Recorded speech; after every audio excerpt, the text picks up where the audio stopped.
The stream is over? I just switched to Starlink.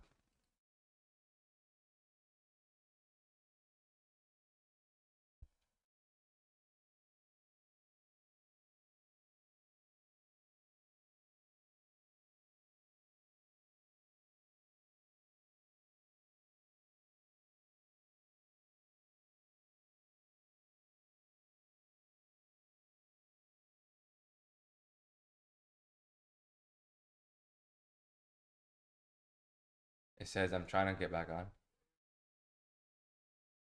but I switched to Starlink. I'm live? Oh. Damn, bro. Everybody's gone, though. Shit. I know, I know. I gotta get used to clip farming solo.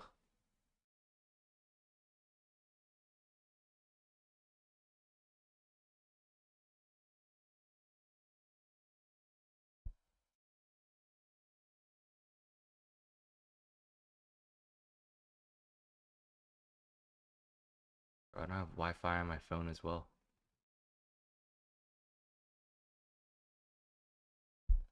Miami Beach, I think, has some of the worst Wi-Fi I've ever seen for a big city. Like, it's not even possible. Who's in charge of the Wi-Fi in Miami?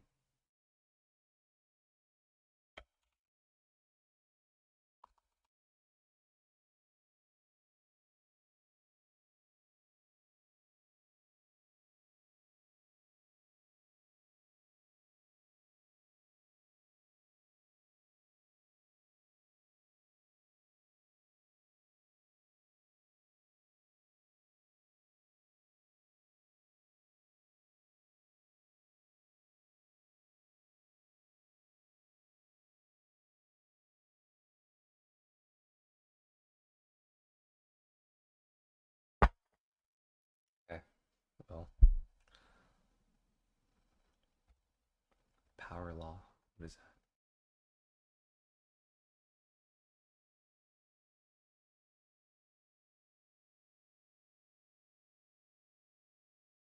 Yeah, this is a good one.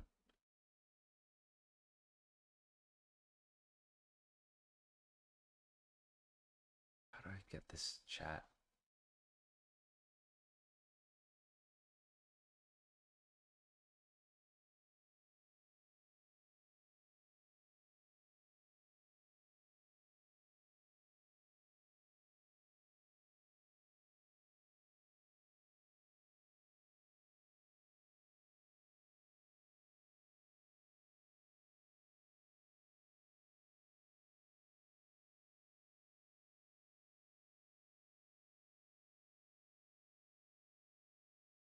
I have a good one. I just don't know how to connect my notepad to this. In the future, I might just need like a Google Doc.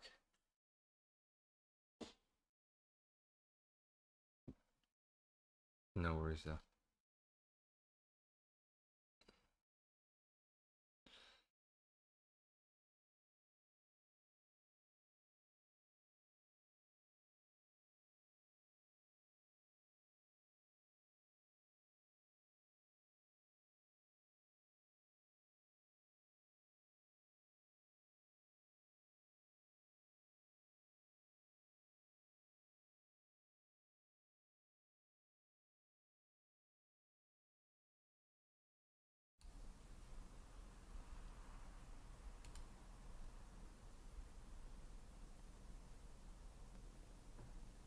I don't need to be full screen, right? Isn't it easier to clip it like this or no?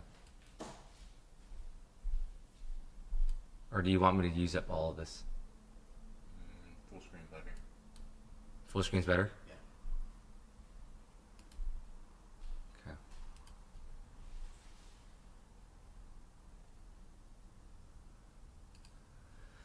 All right, this is an important concept to know. This is an important concept to know if you want to make a lot of money. Power laws. The people who make the most money, they understand this one concept. There is a thing called a power law distribution. The top 1% of people who are successful get 50% of the rewards, and the top 0.1%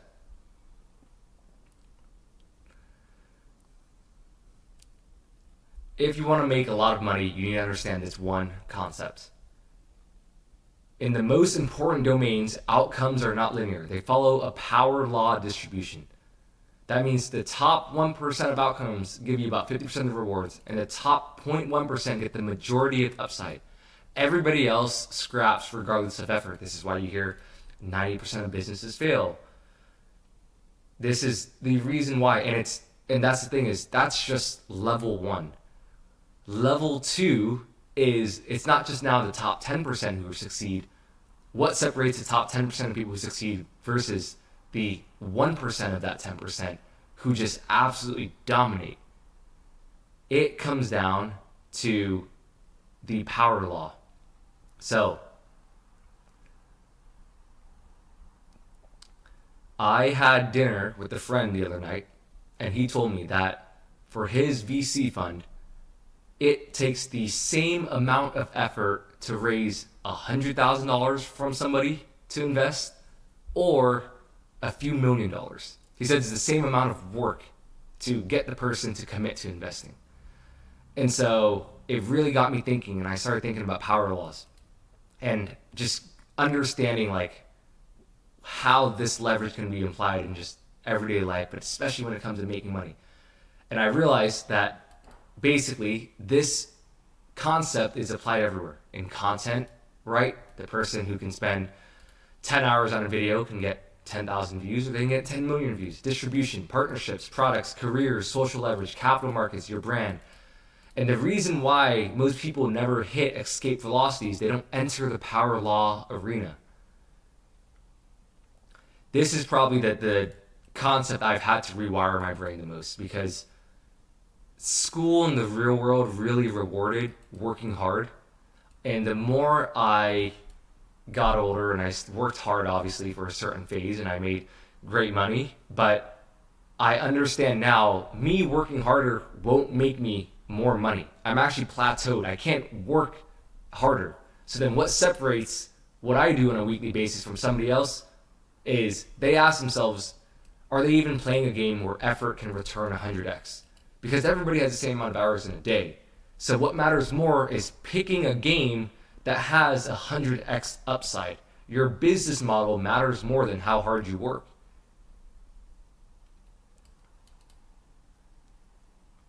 Right? So here's an example of non-power law games. Hourly work, small clients, linear content, one-to-one leverage, businesses capped by headcount or attention.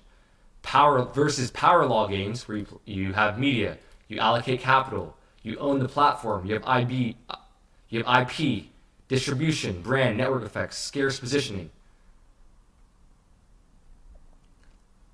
You have to play the game where you have a power law advantage. If not, you're going to be stuck in this hamster wheel that I got in, where you're working hard, not working smart, and your income is going to plateau as a result. But if you understand and you drill this concept into you from day one, and you only pick opportunities where you can apply the power law, and you constantly upgrade your skill set more and more to increase leverage. Maybe you start a VC fund like my friend, and you do start off raising $100,000 from different people at a time. Eventually, you have to move up the ladder. Now your minimum investment is $1 million. Because if not, there's only one of you. You can only go out and raise money. And versus now, there's levels to this game. There's probably a guy out there that raises $10 million, $100 million, $1 billion in one go versus having to do that 1,000 times.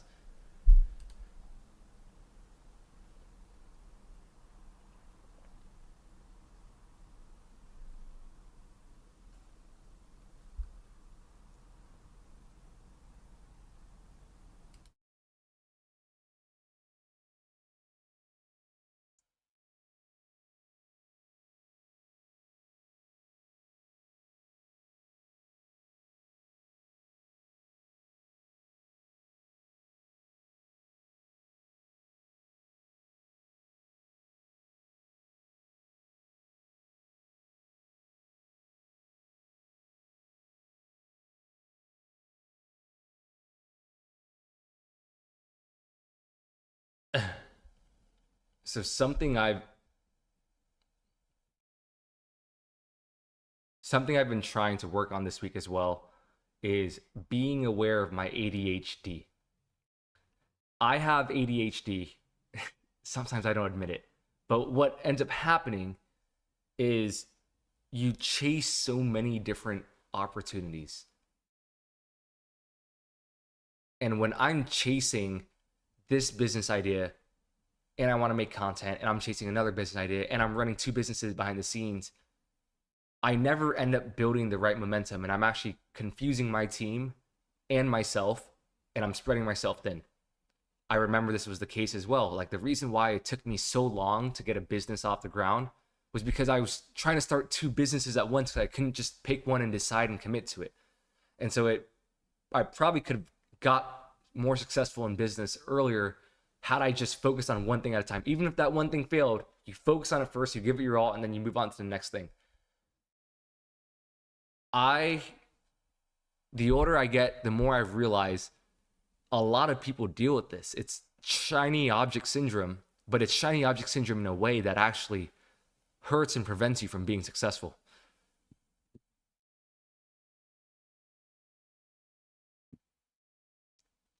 And the way you do this, at least for a brain like mine, is you have to just play games in a 6-month increment, which is what needs to happen and be successful the next 6 months, sometimes even 3 months. Because I realize when my brain starts to think 12 months down the line, and then I'm here in this quarter and I got to focus on these next 3 months in terms of what's the most important thing to be successful, but my brain's thinking 12 months ahead, it actually confuses my actions and decisions here in the next 3 months and just how I operate on a daily basis. And so sometimes thinking too far in the future actually hurts you versus shrinking down to a 3-month time frame and operating on a daily basis. So I've been trying to work and balance on not letting my long-term vision kind of confuse and prevent me from actually getting there by focusing more on what I need to do the next 3 months.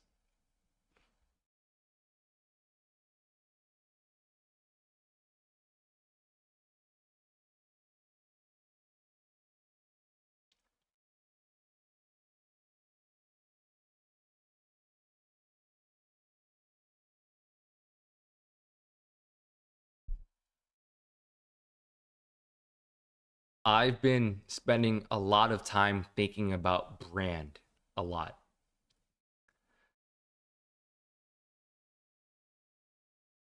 And I think people don't think about brand enough, but someone asked me the other day, they said, how do I know what business to start? Because everything's so saturated, right? There's competitors, every idea they had. And the biggest thing when it comes to saturation in business and brand and competition is sometimes saturation is actually a good thing because it means there's demand for it. But the question you actually have to ask yourself is, how can I be different in this saturated market? And I think that's the better question to ask, because it's every idea, every thought, every business idea, I feel like nowadays is just someone's had it. Even if you want to make content on a video, someone's probably made that video already. So the question you want to ask yourself is, how can I be meaningfully different?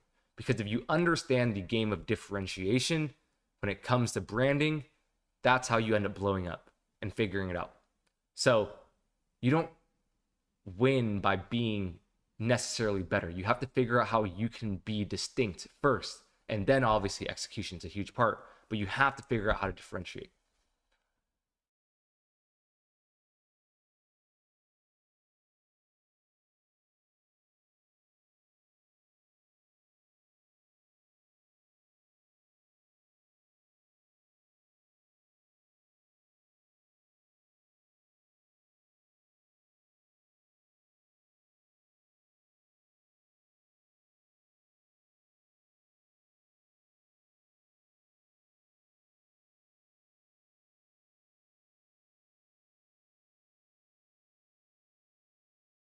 What am I up to, Giovanni? What am I most excited about in the next upcoming 3 months? Right now, I'm working 7 days a week, 11 hours a day, probably, maybe 12 hours. I literally work a lot right now. But I think I'm just most excited about my goals this year. I feel like for the first time in a long time, I actually have very clear and distinct goals that I want to achieve in my life. And I know when I get into this mood because I can wake up early, and I'm not a morning person, but I can wake up early and the first thought in my mind is genuine excitement. And I'm waking up at 4:30 a.m. and I'm excited to get out of the bed. And when I was the most lost in my life or the least motivated, I didn't have a clear vision or purpose of what I wanted to do. And so what ended up happening was it came out in different forms. I had less energy out of nowhere, even though I was sleeping the same and eating the same as I am now. And I think purpose and motivation and getting clarity on where you want to go is one of the simplest ways to give you energy and motivation. Because if you don't know why you're doing something or why you wake up every single day, it is tough to fall. It's just tough to stay motivated. You're going to end up chasing vices and doing other things that you shouldn't be doing because what else do you have going on? Probably nothing, right? Because you don't know what you want. So it's super important you spend a lot of time to figure out what you want in life. And if you don't know what you want yet, go try things.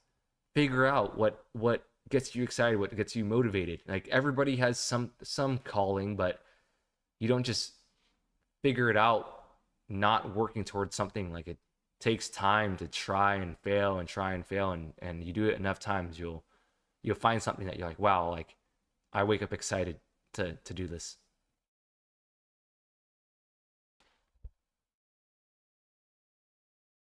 Call it. All right, that's it. All right, guys, I'm hopping off. I'm gonna end on that. Have a great night. I'm about to go to bed because I got to be up in 9 hours, 8 hours. So peace. I'll see you guys on Friday. I'm going live again, 7